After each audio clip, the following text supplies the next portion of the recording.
Thank you, Mr. Speaker, and I join you in welcoming the young women leaders that are here today, and also to commend our educational wing of the Parliament. It's a very important part of what we do here, and congratulate them. I rise to move this bill on behalf of the Greens, the Electricity Supply Amendment, Fair Price for Solar and Other Renewable Sources of Electricity Bill 2018.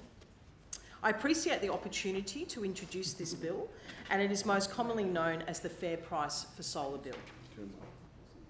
This bill seeks to recognise the multitude of benefits that thousands of New South Wales solar residents and businesses, and over 1 million across Australia, bring to the energy sector, to communities and to the planet by harnessing the clean energy of the sun and moving us away from the pollution of the fossil fuel industry and reducing carbon emissions on a warming planet.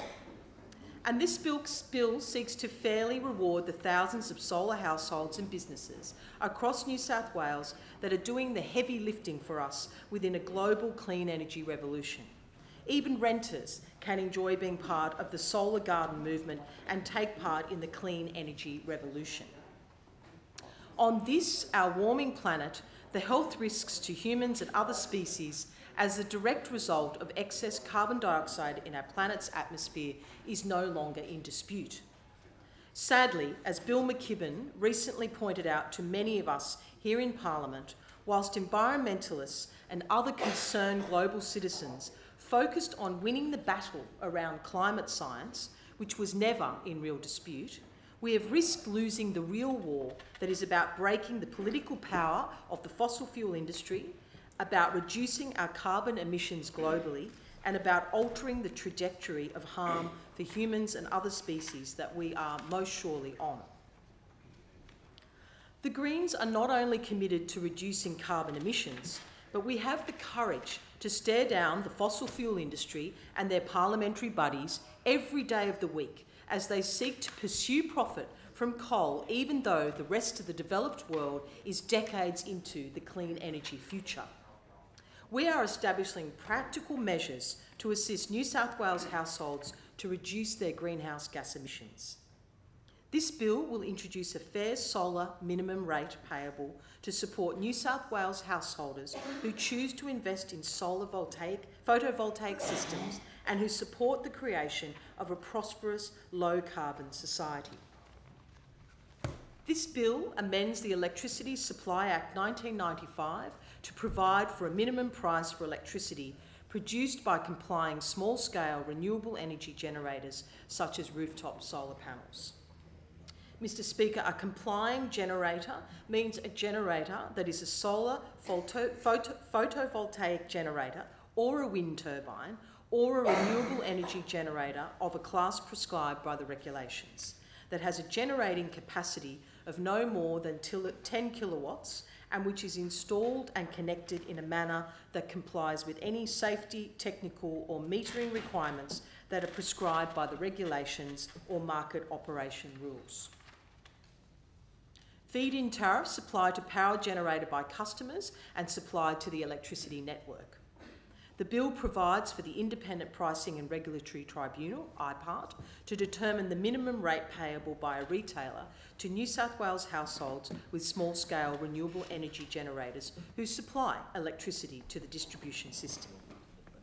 Under this legislation, IPART, in establishing the minimum rate paid for solar, will be required to take into account a much wider range of factors than is currently the case, resulting in a fairer price for solar.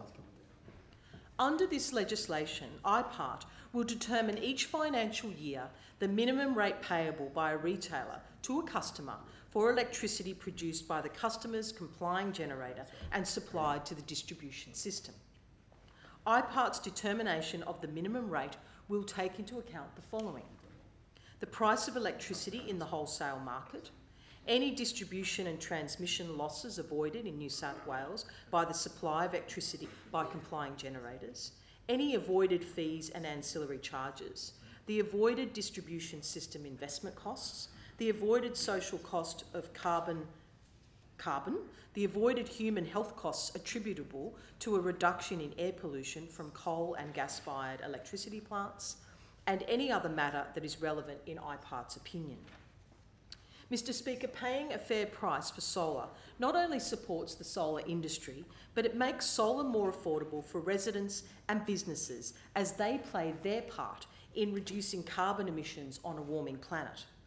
It also encourages energy efficiency by rewarding those who are able to supply excess power to the energy grid, and renters do not have to miss out. Mr Speaker, organisations like Enova in my electorate, who are an incredible renewable energy community-based retailer, have introduced the solar garden concept to the North Coast, where renters can have a solar panel or two on a rooftop garden somewhere nearby and benefit by reducing their energy bills and helping save the planet. This amendment bill will promote the installation and use by residents of New South Wales of small solar energy generation facilities and will encourage investment in renewable energy electricity generation. It also ensures New South Wales households are offered a fair and reasonable amount for the electricity they supply to the grid from their solar energy systems, credited against charges payable by the households. The scheme will apply to new and existing small-scale solar energy systems that are installed in households which are compliant and connected to the electricity grid. Customers will be protected through this bill by the stipulation that a retailer must not pay a customer an amount less than the minimum rate set by IPART in respect of the electricity produced by the customer's complying generator and supplied to the distribution system. The maximum penalty for a retailer paying below the minimum rate is 1,000 penalty units. Mr Speaker, under this legislation, retailers must keep and maintain records with respect to each customer and the amount of electricity produced by the customer's compliant generator and the amount paid by the retailer for that electricity. Retailers must also keep these records for 5 years with the maximum penalty of 40 penalty units if they fail to do so. Solar panel owners in New South Wales currently receive around 6 cents per kilowatt hour for the electricity they generate that goes back into the grid. Some retailers, to their credit, do offer up to 11 cents per kilowatt hour. However, even that rate is low compared to the average 29 cents per kilowatt hour that energy retailers then sell this same electricity to a solar household's neighbours. Sometimes this involves travelling only a few metres on nearby poles and wires and is not the real cost, and it's nowhere near the real cost. This is because energy retailers and state regulators have, until now, had a very narrow view of what solar and other renewable energy is actually worth, and their rates have been determined mainly based on the average wholesale price of electricity. Research carried out by Solar Citizens, the Total Environment Centre, Tasmanian Renewable Energy Alliance and the Alternative Technology Association suggests that solar power fed back into the electricity grid is actually worth between 11 and 18 cents per kilowatt hour once all of the environmental, health and network benefits are taken into account. According to Solar Citizens' estimates, each kilowatt hour of solar power that displaces coal-fired electricity avoids carbon pollution worth a minimum of 2.4 to 3.1 cents per kilowatt hour using current carbon pricing estimates. Carbon pricing that met the global objective of keeping global warming well below 2 degrees Celsius would translate to a much higher value. However, considering that our federal parliament has been held hostage for nearly a decade over the issue of carbon pollution because of the trillions of dollars still in the ground in the form of fossil fuels, it is unlikely that we will see any time soon in Australian politics the recognition of a price on carbon through this mechanism. But we will keep trying, I promise you. The other heavy lifting that solar and renewables do is in topping up the grid when wholesale energy prices are higher than average, such as during the hottest, sunniest times of the day when demand for air conditioning is at its highest. In addition to the avoided cost of purchasing wholesale electricity, solar energy can play a role in pushing down the wholesale price of electricity for all consumers. All consumers could benefit from moving to a modern electricity system which is cleaner and more robust. Prices will be reduced across the board because there will be less need for expensive networks and renewable energy has minimal to no fuel costs. Sharing distribution cost savings with other consumers is a way of doing this. Retailers currently pass the charges for the use of the transmission network on to consumers, irrespective of whether the energy is sourced via the transmission networks or sourced locally from solar photovoltaic systems. Customers can end up paying for a service that is simply not provided and that they did not take part in. The use of the transmission network for the proportion of their energy that comes from distributed generation. Transmission charges should only apply to the electricity actually carried on the transmission network. This is an obvious saving. These savings should be shared with solar owners. Decentralised power generation can place less strain on the distribution network and thereby reduce costs in at least two ways. First, exporting energy from solar panels is typically used close to the point of export and therefore makes significantly less use of the poles and wires network. Secondly, a significant proportion of the cost of the distribution network are transformers that convert higher voltages down to 230 volts. Well, guess what? Solar inverters have this capability built in and they already export power at 230 volts.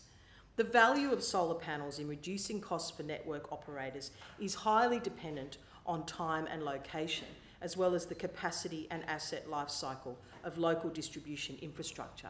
And Mr. Speaker, we are seeing more and more that the grid is in real trouble. And it's about infrastructure, it's not about renewables. Using local solar avoids using the high voltage and sub-transmission parts of the distribution network, which account for over 50% of costs. It's time that the New South Wales Government helped reward rooftop solar producers for that investment. The more investment in solar and other small-scale renewable energy systems there is, the more jobs we will see in the renewable sector, and particularly in regional areas. Research by Ernst & Young for the Climate Council has shown that generating 50% of our electricity from renewables by 2030 would lead to over 28,000 new jobs and more than 50% more employment compared to if we continue business as usual. This is not even taking into account the environmental and global impacts. Beyond the direct jobs in solar installation, we need to continue building Australia's capacity in emerging technologies such as battery storage, smart grids and demand management. And Mr. Speaker, when I was in Europe last year at the World Renewable Energy Conference, it was quite startling to look into the eyes of people who are 25 years ahead of us in the renewable boom. With this bill, New South Wales can start to make up the ground it has lost to other states and territories in Australia and to the rest of the developed world when it comes to renewable energy initiatives. It is part of a strategic approach by the Greens to provide affordable, sustainable energy for New South Wales' future. This bill is needed to set fair minimum feed-in rates for rooftop solar. The price paid to rooftop solar owners should be linked to the wholesale market and to the added benefits solar and renewable energy bring. The environmental and health benefits of rooftop solar and other renewable sources should be recognised via the minimum pricing or through other mechanisms such as a carbon price on polluting generation. Solar is actually produced at peak times during hot days, so it is inherently more valuable. Rules for network charges should be updated to reflect the fact that rooftop solar makes much less use of network infrastructure and solar should not be charged transmission costs. The retail market needs to be opened up so that rooftop solar owners can sell or share their electricity on the grid with appropriate reflective cost of the grid applying. Fair minimum solar feed-in tariffs empower New South Wales households to take action on climate change and on energy affordability. It democratises energy and it is the way of the future. I commend the bill to the House. The question is this bill be now read a second time. I call the Parliamentary Secretary.